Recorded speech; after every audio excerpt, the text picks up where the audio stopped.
In 2019, a man walked into a Ferrari dealership in Newport Beach, California. Flip-flops, cargo shorts, a Costco t-shirt that had seen better days, the kind of outfit your mom would text you about.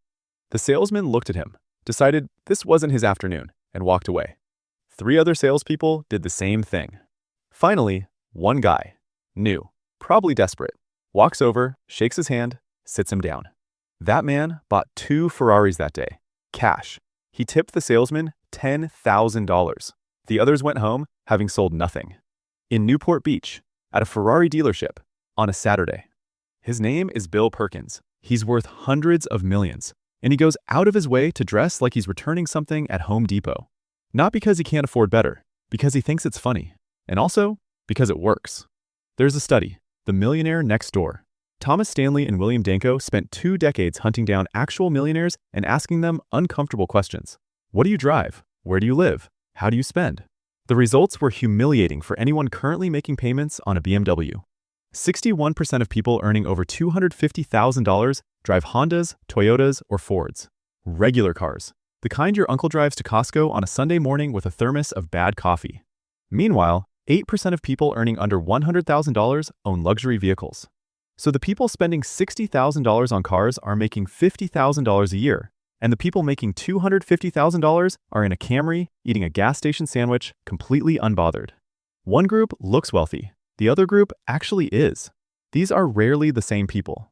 Louis Vuitton's fastest growing customer segment isn't billionaires. It's people earning under $75,000. People spending 2 months of rent on a bag so that someone, somewhere, briefly thinks they have money. The billionaires are the ones who own LVMH stock. They wake up every morning genuinely grateful that you bought the bag. And here's the part nobody wants to say at a dinner party. Most of us aren't buying things for ourselves. We're buying things for people we don't even like. The coworker who ignored us in the meeting, the ex who moved on, the cousin who bought a car 2 months before we did and has not shut up about it since. We are spending real, finite, gone forever money to perform for an audience that has already moved on to their own performance. Warren Buffett, $130 billion.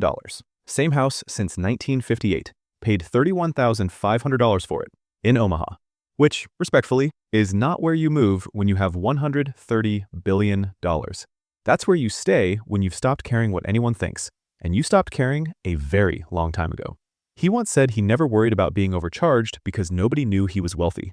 Read that as a business strategy, not a personality quirk. That's a man who understood his appearance was a negotiating asset, and he protected it for 7 decades while the world got progressively worse at doing the same.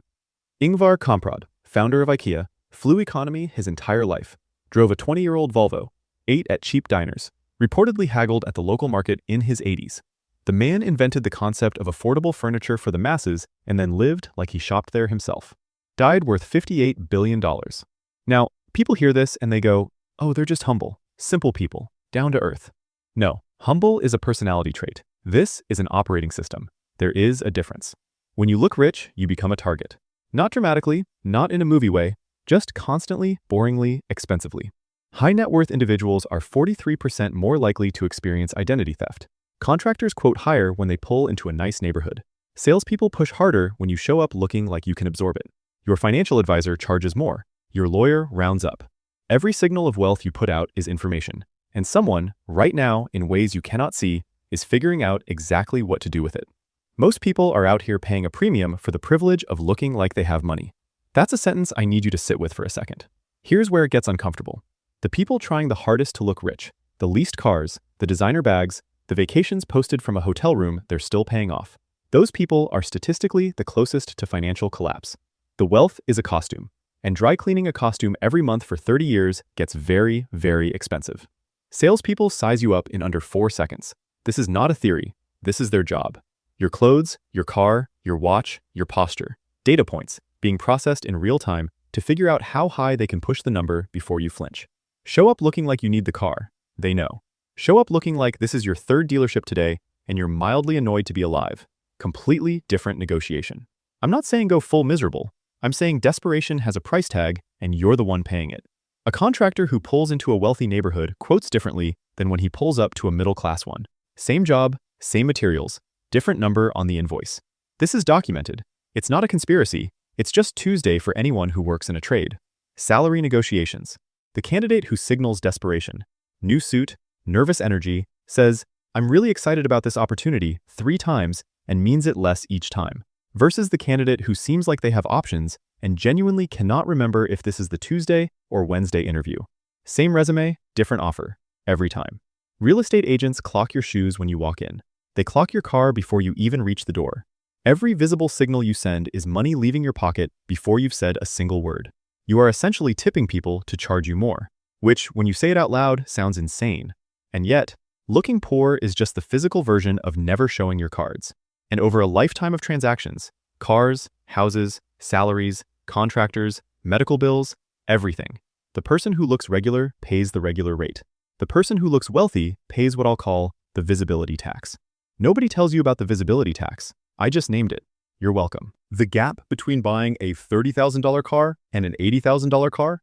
If you invested that $50,000 difference over 25 years at 7% annual returns, is $270,000. That's not your retirement. That's the price of one car decision.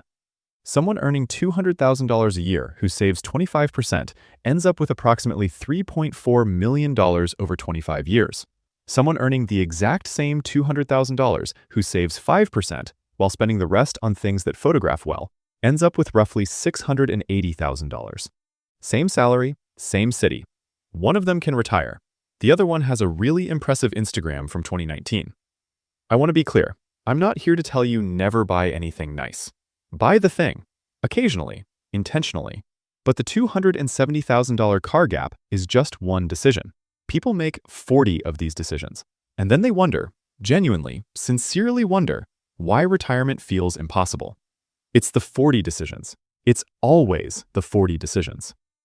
The Millionaire Next Door introduced 2 categories: PAWs, prodigious accumulators of wealth; UAWs, under accumulators of wealth. Nothing to do with income. A janitor making $50,000 can be more of a PAW than a doctor making $700,000. It's entirely behavioral, which is either inspiring or deeply depressing depending on where you are right now. UAWs live well. They look successful. They are often highly educated, extremely impressive at dinner, and completely baffled every February when they look at their bank account. They understand compound interest. They could teach a class on it. They just don't apply it, because every purchase is quietly about being better than someone. Better car than the neighbor, better watch than the guy from college, better kitchen renovation than whoever they've decided is the current benchmark.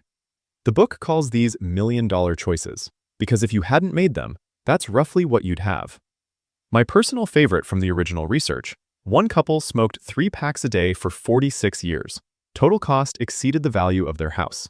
If invested, over $2 million. 3 packs a day for 46 years, $2 million.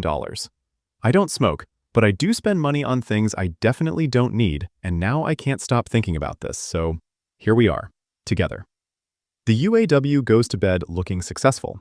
The PAW goes to bed actually being it. From the outside, you usually can't tell which is which. That's the whole game.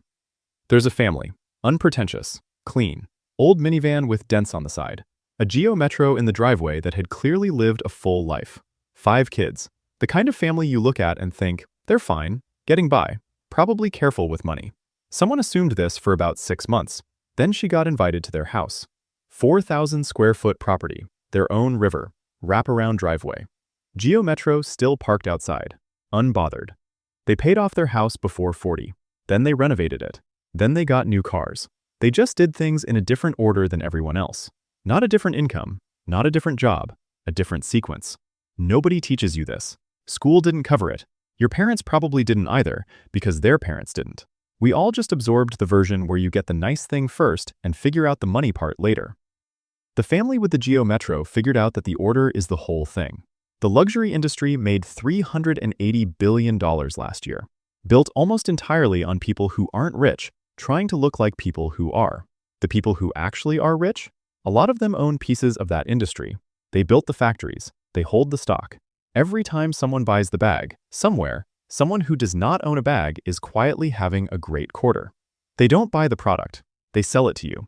And they do it while wearing a plain shirt and driving something your coworker would feel embarrassed to park next to. The salesman who ignored the guy in the cargo shorts went home that Saturday having sold nothing. In Newport Beach, at a Ferrari dealership.